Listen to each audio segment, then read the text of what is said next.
จะเฮ็ดอย่างนี้สมมุติตอนหน้าไปนี่มีงบโดยจะเจาะน้ำบัดนี้มันเฮาสิเจาะน้ำจะสิเจาะบันไดหั่นน่ะอืมคันว่าสิไปเจาะทางหน้าบ้านเบื้องนั้นหั่นก็ยันเวลาเอาเฮ็ดทางขึ้นอย่าไปถึกอันนี้แต่ก็เบิ่งก่อนถ้าว่า FC ว่าเฮ็ดเบื้องนี้ก็สิให้บอกโกขุดเลยเดี๋ยวนี้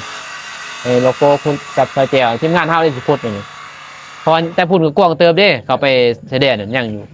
ประมาณ20เซนแม่นบ่ก็ขุดอ้อมแล้วก็ ที่ว่า เฮ็ดทุกสิ่ง ถ้า ทุก ว่า อย่าง มักมองนี่ก็กดเลขหนึ่งเนาะเพราะว่ามันมี2มองที่เฮาสิสร้างมองนั่นแน่แต่ว่า ใหญ่เพิ่นน้ำ อ แน่ ยู่ในหันจังได๋ก็บ่อยากสร้างอยู่แล้วอยู่ในกองล้างเฮือนนี่มองรถทันเลยฮะ เพราะว่าบ่นอนนี่คันเอาไปเฮ็ดอยู่บนเรือนครัวมันก็ต่ำบัดนี้ ได้ บนใต้กลางเงินครัวมันต่ำแล้วพี่น้องแล้วเฮ็ดสำนั้นก็เฮาสิ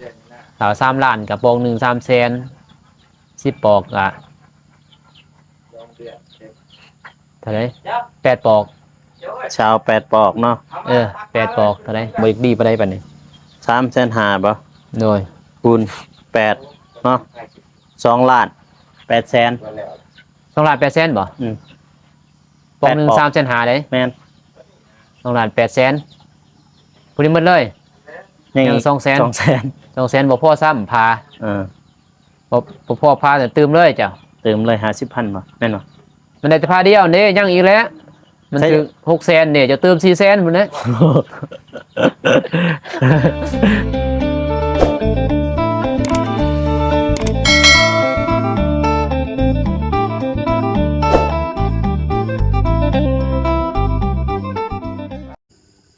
ปาติโตพี่น้องเอ้ยเนาะเปิดภาพใหม่แกต่อจากอีพีที่แล้วกี่ฝนตกพี่น้องเอ้ยเนาะสร้างเพิ่นก็เฮ็ดกันครัวเนาะพี่น้องเนาะปาติโตท้องฟ้าก็บึดตกบึดบ่พี่น้องเอ้ยมาเบิ่งนี่สร้างเพิ่นตัดไม้พี่มาแต่ก็ต่อใหม่เรียบร้อยพี่น้อยเนาะทางนาปุ๊ทางลุ่มเขาเจ้ายังดำหน้าคือเก่าพี่น้อยเนาะปุ๊ปาที่โชตอนนี้ทีมงานเฮาก็มาฮอดแล้วเนาะบ่าวนุ่งกับบ่าวตูนเพิ่นปุ๊เพื่อนบนดอยพี่น้อยตกลงใหญ่เลยในลาวไต้ปาที่โชพี่เบิ่งเฮือนครัวก็ใหญ่เติบพี่น้อยเบิ่งเฮือนนอนเพิ่นเนาะก็ใหญ่เติบพี่น้อยเนาะนี่ก็ดินที่ว่าเพิ่นขุดออกจากกองกลางเฮือนพี่น้อยเนาะป้าจีโตตอนนี้ก็ทีมงานเฮาก็มาฮอดจอดถึงแล้วพี่น้องเนาะมาก่อนอื่นก็กราบสบายดีเด้อพ่อแม่พี่น้องเนาะบ่ว่าสิอยู่ภายในหรือว่าต่างประเทศก็ยินดีต้อนรับเข้าสู่ช่องบ่าวโก้ชนบทสปปลาวพี่น้องเลยเนาะมื้อนี้ก็มาเปิดคลิปหรือเปิดภาพทางบ้านน้องชาลีคือเก่าพี่น้องเนาะมาอัปเดตข่าวสารหรือว่ามาปรึกษาเรื่องจะสร้างห้องน้ำแล้วก็เจาะน้ำบาดาลให้น้องชาลีพี่น้องเนาะตัว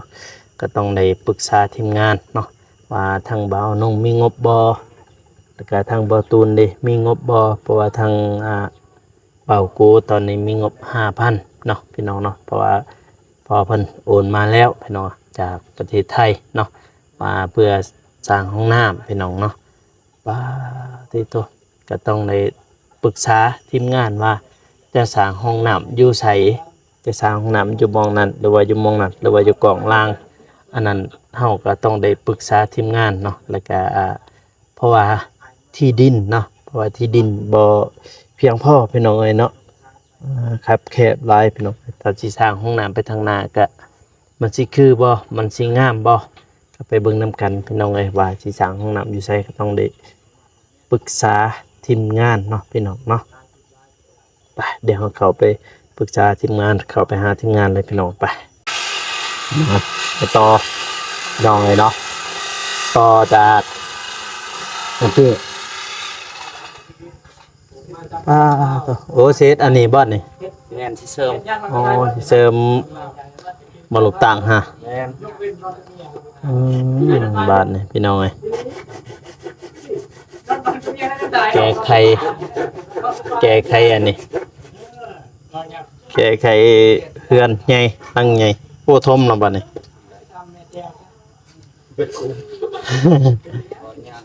บวกเลยดิ ฮะ ไปยังบ้านรบ ว่ามันอันนี้ อืมน้อยเอาโทรศัพท์อ้ายอยู่พุ่นนะฮะอยู่เทิงกันตุ๊กเลยบาทนี่เพราะว่าสร้างมีการจบแล้วต่อจากนี่ไปเฮือนครัวอีกบัดนี้ปึ๊บ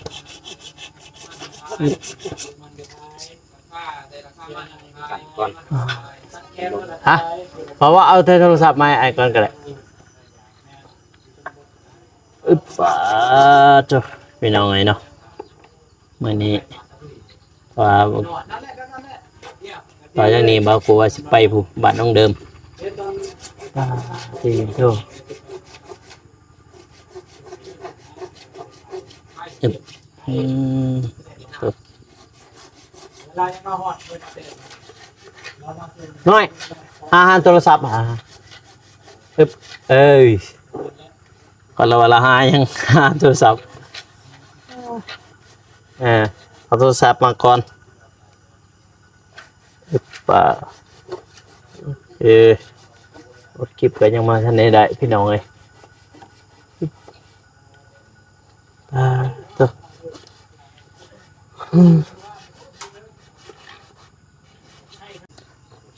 ตัวเห็ดตัวนี้ก็หยาเติบไปเนาะ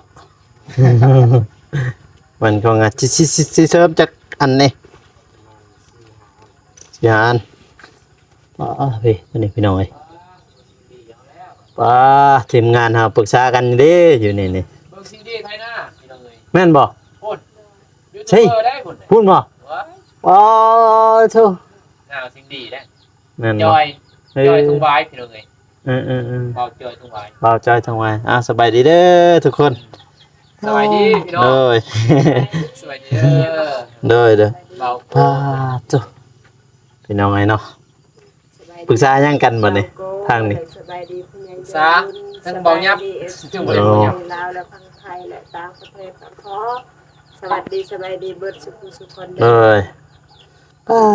ไก่จะบ่ได้เด้อ ทางนี้ เอาให้ ให้ น้อง ปรึก ดิ ษากันพี่น้องไง โอ้พุ่นไก่นั่งในเตียงนี่เฮ็ดให้ แม่นบ่ ให้คนนั่งจะได้ตั้ง แก้พะเฒ่าว่าหั่น ถ้าเราออกกลุ่มในกระตานหลัดของขึ้นกองในกระตานหลัด แม่นบ่ เดี๋ยว ลงไปจากเมื่อแล้วจักไก่จ่ายชื่อรถ อันนั้นคิดไม่นะเพราะว่าปรึกษาเรื่องมองหาสิสร้างห้องน้ำนั่นแหละถ้าทั้งเบาโกกันย่าคือกันว่าจักซีดมองได้กันแท้หั่นน่ะเฮาว่ายังบ่ทันได้ต้นบ่ได้ทันได้แตกค่ะว่าเรื่องตอนนั้นเรื่องที่สร้างห้องน้ำนั่นแหละ ทางผู้ใหญ่เพิ่นก็ยังเบิ่งเนาะ แม่นเพิ่นก็ยังเบิ่งว่าติดตามบ่ได้กันแท้ว่าเฮาเซตมองกล่องกลางนี่บ่หรือว่าสิเฮ็ดมองเฮาเว้าทมิดมองนั่นหั่นหรือว่าเสียอยู่นี่ ก็คือเว้าเลยพี่น้องเอ้ยเนาะเว้าน้องก็เว้าแล้วในคลิปนั่นแหละคลิปเว้าน้องนั่นแหละเนาะ เด้อ แต่เฮาก็บ่ทันฮู้พี่น้องเอ้ยเนาะบ่สิเฮ็ดห้องน้ำเพราะว่าสิเฮ็ดมันเฮ็ดอยู่ใต้ทุนบ้านก็มัน FC เพิ่นว่าเพิ่นก็ว่ามันโซกปรกอะนะมันอิหยังขึ้นว่าปักอัพอิหยังมงคลบ่เพิ่นว่ามันบ่ดี เลย เพื่อนใหม่เฮ็ดห้องน้ำใต้ทุนบ่คักแล้วก็บัดเฮาจะเฮ็ดตรงนี้ สมมุติตอนหน้าไปอันนี้มีงบ เด้อ จะเจาะน้ำมันนี่มันเฮาสิเจาะน้ำจะสิเจาะบันไดหั่นน่ะ อืม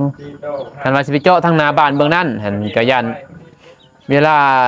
เอาเฮ็ดทางขึ้นอย่าไปถึกอันนี้ แต่ก็เบิ่งก่อนถ้าว่า FC ว่าเฮ็ดเบื้องนี้ก็สิให้บ่าวโกขุดเลยเดี๋ยวนี้ให้บ่าวโกขุดกับสาวแจ๋วทีมงานเฮาได้สิขุดอยู่นี่เพราะแต่พูดก็กว้างเติบเด้เขาไปแสดงนั่นยังอยู่ประมาณ20เซนแม่นบ่ก็ขุดอ้อมแล้วก็เอาลงปอกบ่าวโกมีงบ3 ล้าน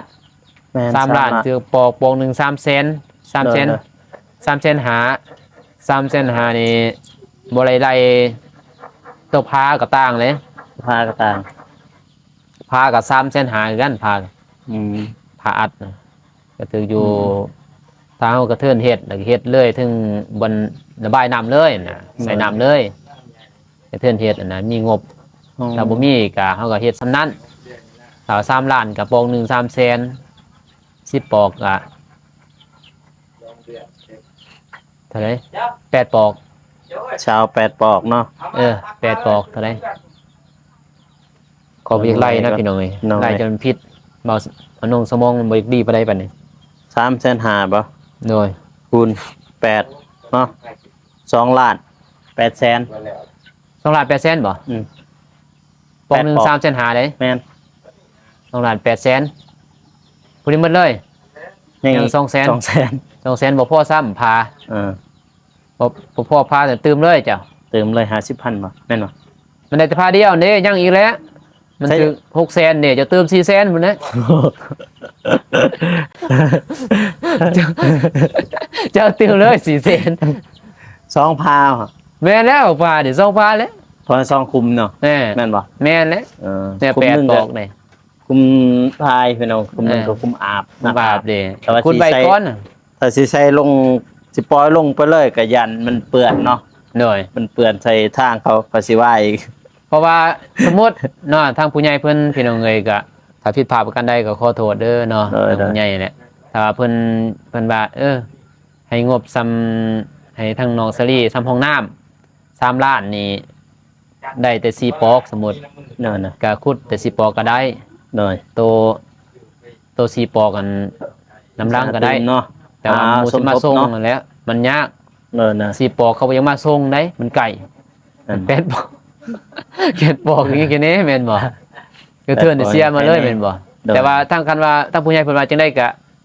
เอา4ปอกก็ให้ทางบอกโกซื้อมาเลย หน่อย พองบทางบอกโกเด้ผู้ใหญ่เพิ่นเบิ่ง มี แล้ว อ ก็ตา ยู่ ม 5,000เป็นเอา ด้วยตามใจทางพ่อเพิ่นนั่นแหละ เนาะนะ เพิ่นจุดประสงค์เพิ่นอยากให้เฮ็ดก็เฮ็ด อยาก เลย อยากให้เฮ็ดห้องน้ำ โดย ตาม แต่ ง ว่า บ พ่อ เพิ่น สำใดก็ เนาะ ก็เฮ็ดซ้ำนั้นนั่นแหละไปก่อนแต่ว่าเฮาต้องได้เฮ็ดใหญ่แล้วใหญ่เติบเกินว่าห้องถ่ายกับห้องอาบหั่นนะมันจังบ่ซับซ้อน มันนี่สิได้บ่มองนี่เนี่ย ได้อยู่ บัดว่าเรื่องเจาะน้ำได้บ่นี่ เจาะน้ำ มองนี่ เจ้าน้ำพุ่นแล้วแจ้พุ่นแล้ว แจ้ พุ่นแล้ว แจ้พุ่นบ่ เหนื่อยบนแดนเลย บัดแดนหั่น เหนื่อย ห้องน้ำมาเบิ่งนี่เนาะ แม่นมันก็บ่หลายปานใดนะนั่นน้ำมันนะเจาะน้ำเจาะลงซื่อๆแล้วมันก็เป็นท่อซื่อมัดอยู่เฮือนอ้ายก็ยังสิได้เป็นสิคัดอีหยังสิกวางสิซุบซื่อๆก็แล้วอยู่หั่นปะเนี่ยพอเฮาใส่ได้บ่แม่นได้นั่นเด้เฮาใส่ได้จุ่มเลยมันง่ายนี่ ได้จุ่มเลย นี่แล้วก็ต่อสายไฟขึ้นมันบ่ได้ยากแล้วบ่ได้คัดควางอีหยัง ช่วง นะ นี้ข้าวมีแต่ได้จุ่มหมดแหล้ว แม่น มันเขาว่าใส่ได้ ใส่ได้ตัวนั้นมันก็คัดควางแม่นบ่มันใหญ่ได้เติมเทินห่วย เติม ใหญ่เติบได้กินเนื้อที่ได้ ใหญ่ เติบ แล้วตัวนั้น พอตัวนี้นี่เป็นไงกับปม เนี่ยปม อันนี้เลย เป็นหยังซออยู่นั่นได้อ้ายอยู่กระทงหรือตะปูเลยโดย นี่พี่น้องเอ้ย ก็ประมาณนั้นแหละพี่น้องเอ๋ยเนาะมีแต่อยากให้ทาง FC เพิ่นนั่นแหละคอมเมนต์ทางเบาโกพี่น้องเอ๋ยเนาะแล้วก็ทาง2เบานงนั่นแหละถ้าว่าให้สร้างห้องน้ำเบื้องนี้ก็คอมเมนต์ว่าเบื้องนี้กด1พี่น้องเอ๋ยเนาะ มองนี้บ่อะไรมองอันนี้นี่บ่ โดยบนคอไก่นี่แหละกด1ถ้าว่า อ๋อ อยากคอมเมนต์ขึ้นมาอยากสร้างบนใต้ทุนบ้านขึ้นว่า แต่กล่อง กด อันนี้นี่บ่ โดยกด เลื่อน 2โดย อ๋อ แต่เบานงมันบ่อยากสร้างอยู่นะ มันตั้งมันบ่มันเม้นนั่นนะ แล้ว เม้นนั่นไหน เออ ใส่ต่างอยู่หั่นมันเฮาอาบน้ำมันไหนเด้ เนาะ มันเปื้อน เนี่ย อยู่นี่กันนี่นี่แม่นบ่ เรียนอยู่นี่แค่นี้ กระสะลงแน่แม่นบ่ แต่ว่าเฮ็ดห้องน้ำนี่อยู่นี่ดีแล้วก็บัดนี้เจาะน้ำมันอยู่หุ่นเนาะ โดย เจาะอีกทีเพราะว่าทาง FC เขาก็ว่าบ่อยากให้ใกล้กันหลายแหละ มันก็บ่ดีเลยพี่น้องเอ้ยถ้าว่าไก่กันลายกับห้องน้ำกับน้ำบาดาลหั่นถ้าว่าเจาะไก่กันมันก็บ่ดี แต่เพื่อนเบานงกะ ห้องน้ำกับน้ำบาดาลกะ2 เมตร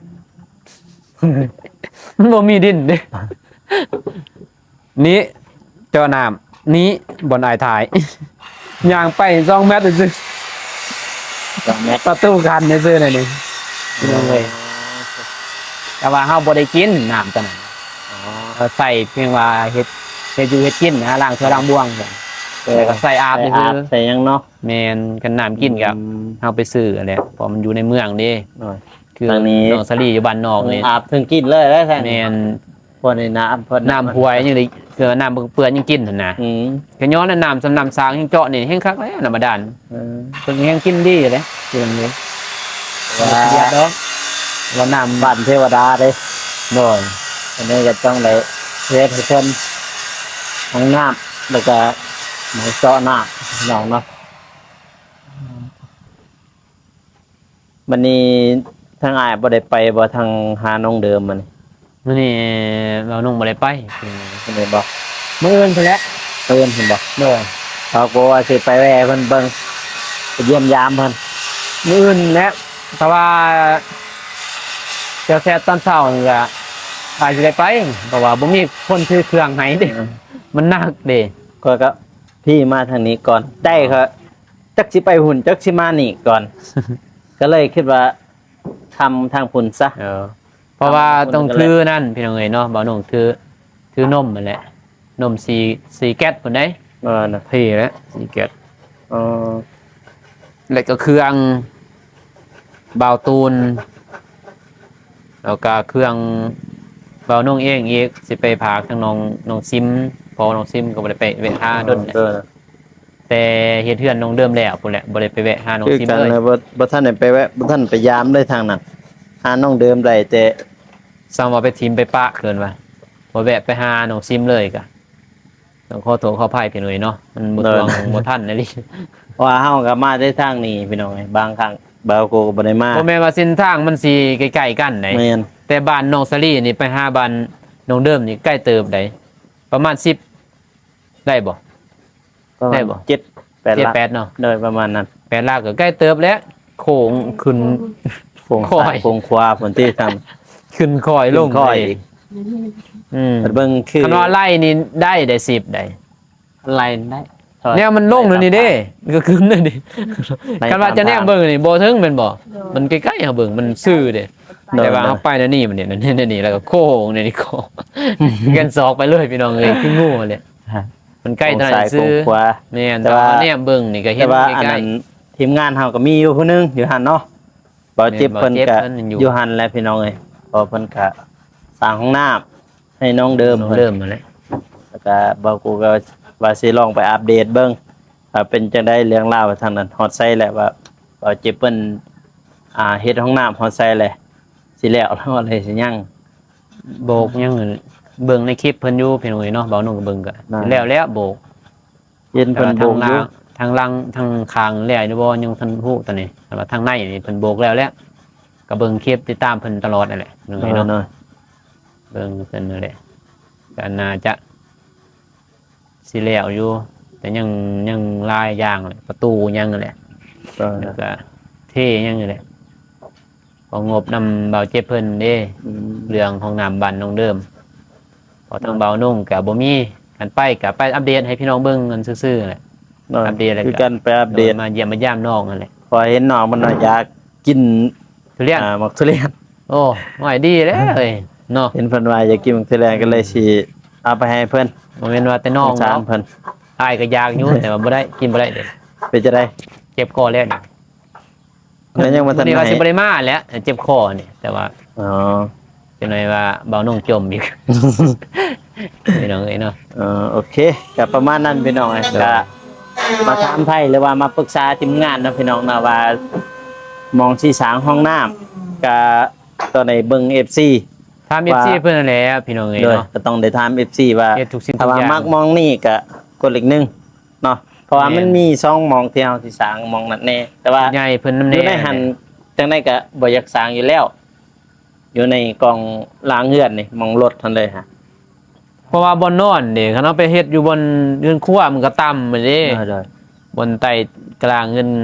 ครัวมันต่ำแล้วพี่น้องเอ้ แล้ ยว มันนี่ ถ้าเฮาสิเฮ็ดสูงซ้ำเพื่อนใหญ่ก็มันบ่เป็นเฮือนครัวนะ เฮ็ดตามลงอีกนะ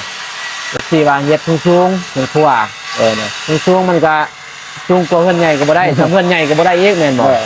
ตามเพื่อนใหญ่ก็บ่ได้เอาตาม แม่น กว่าใหญ่หน่อยนึง แต่ว่าเฮือนใหญ่สูงกว่านี้นี่เฮาเฮ็ดวิดหัวหน่อยหนึงก็ได้เฮือนครัวบัดเฮือนใหญ่ก็ซ้ำผู้ดีงามมันนะสูงเดือนนี้ก็บ่งามอีก เพราะว่าเฮ็ดห้องน้ำอยู่กล่องล่างนี่คือว่าแปลกเลยบ้านเทวดาแต่ว่าเทวดาแปลกได้เฮ็ดห้องน้ำเด้อ บ่ได้อยู่บ่เที่ยงหน้าเขายังเฮ็ดเด้อยู่ ห้องน้ำเด้อบ่เคย เฮ็ดแล้วอยู่ไกลกลางเขาก็เฮ็ดแต่ว่าตัวบอลน้ำนะบอลถ่ายเขาซอกพุ่นอยู่นอก อ๋อ แต่ว่าน้ำเขาก็เฮ็ดแบบงบมันบ่มีงบเด้ เด้อ เขาก็เฮ็ดแต่สำนีมันก็ได้บ่ได้มุ่งเด้ โดย เพียงว่าตีอยู่เทิงนั่นแหละ มันจะปรึกษากันเรียบร้อยพี่น้อย ตีเพดอกเพดาน FC เพิ่นว่าสิว่าจังได๋ แต่เพิ่นคอมเมนต์เบิ่งพี่น้องเบิ่งนี่กับเบิ่ง โดย ใต้ทุนบ้านนั่นแหละ เด้อนะ เจ้าตัวเบิ่งได้กันแน่ แล้วก็เจ้าคอมเมนต์เบิ่งว่าให้เฮ็ดหม่องใดเพราะว่าตามที่เบิ่งเพราะว่าเฮาก็บ่สิติ FC คือกันว่าสิว่าจังไดว่าเพราะว่ามองนี่ก็โอเคอยู่ถ้าว่าสิเจาะน้ำนี่ก็บ่โอเคอีกกับอันนี้นี่กับห้องน้ำมันติดใกล้โพดบัดนี้นี่ว่าจะได้กันน้ำก็ไหลลงไปลุ่มพุ่นคือเก่าเนาะ เด้อ น้ำไหลลงทางลุ่มคือเก่า โอเค โอเคเบิ่งทางหน้าเฮือนก่อนพี่น้องเอ้ยเนาะดำหน้านี่ก็ได้เฮ้ยดำหน้าจ้างบ่ดีกราบจ้างนำเขานี่ปุ๊บทางลุ่มพุ่นพี่น้องเอ้ยดำหน้าเนาะเบิ่งบ้านเทวดางามบ่พี่น้อยบ้านเทวดาเฮาเนาะดีเจ้าถึงไงงามบ่บ้านเทวดาเฮาโคตรใหญ่เลยพี่น้อยเนาะบ้านเทวดานี่บอกเลยว่าถ้าไว้ FC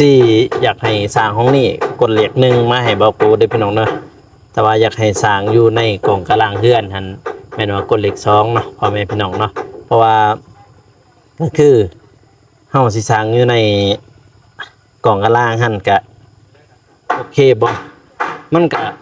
บ่โอเคปานใดดอกพี่น้อยเนาะแต่ว่าสร้างอยู่ในกล่องกลางเพราะว่ามันติดกับเฮือนเนาะบางทีเพ้อๆก็คนหนึงอาบคนหนึงทายนักมันจะกินมันจะเข้าถึงเฮือนเนาะพี่น้องเนาะแบบนั้นเลยพี่น้อยโทษวันนี้ทีมงานเฮาก็มาครบมาหยังเรียบร้อยพี่น้อยเฮือนบ้านเทวดาหรือว่าบ้านบนดอยพี่น้องเนาะทางนี้ถ่ายสีว่าใหญ่บ่เฮือนครัวใหญ่บ่ตัวเพราะว่าเฮือนครัวนี่5 คูณ 3พี่น้องเอ้ยเนาะแต่นี้มานี่แม่น5 เมตรแต่นี่ไปหาเฮือนใหญ่หั่นแม่นว่า3 เมตรพี่น้องเอ้ยเนาะที่จะมาอัปเดตให้พ่อแม่พี่น้องได้รับชมเนาะในเบิ่งบ้านบนดอยหรือว่าบ้านนางฟ้านั่นเองพี่น้องเอ้ยเนาะตัวมื้อนี้ก็ทีมงานเฮาก็มา3 คนบ่าวเจ็บเพิ่นก็คงผู้เพิ่นไปทางบ้านน้องเดิมพี่น้องเนาะเพิ่นไปอัปเดตข่าวสารให้พ่อแม่พี่น้องได้เบิ่งเนาะเพราะว่าเพิ่นยังสร้างห้องน้ำเนาะทางนั้นเนาะพี่น้องเนาะเพิ่นยังสร้างห้องน้ำให้น้องเดิมแล้วก็บางทีเผลอๆเบาโกก็สิได้ไปทางนั้นอัปเดตข่าวสารให้พี่น้องคือกันเนาะเพราะว่ามื้อนี้ก็ได้ถือหมากทุเรียนให้น้องเดิมเพราะว่าเพิ่นได้แชทหาทางบ่โกอยากเด้หมากทุเรียนเนาะก็จัดไปให้พี่น้องเอ้ยไปอัปเดตเพื่อนซ่านบ้านอยู่เพิ่นว่าเป็นจังไดแน่แหละเพราะว่าตั้งแต่ที่มาเฮ็ดบ้านน้องซาลีนี้เนาะก็เบาโกก็ได้ไปถ่ายเทื่อนึงพี่น้องเอ้ยทางบ้านน้องเดิมพี่น้องเอ้ยเทื่อเดียวเท่านั้นแหละพี่น้องเอ้ยที่ว่าตอนบ่าวเตียงทองเพิ่นสิกลับผู้ทางบ้านก็ได้ไปถ่ายตอนนั้นพี่น้องเนาะจ้ะโอเคพี่น้องคลิปนี้ก็เบาโกก็สิจบไว้เพียงเท่านี้เด้อพ่อแม่พี่น้องเนาะก็อย่าลืมฝากกดไลค์กดติดตามเพื่อเป็นกำลังใจให้เบาโกและก็ทีมงานเนาะคลิปนี้ก็เบาโกขอลาไปก่อนเด้อพ่อแม่พี่น้องแล้วเจอกัน EP หน้าเนาะสำหรับคลิปนี้ขอกล่าวคำว่าสบายดีพี่น้องบ๊ายบาย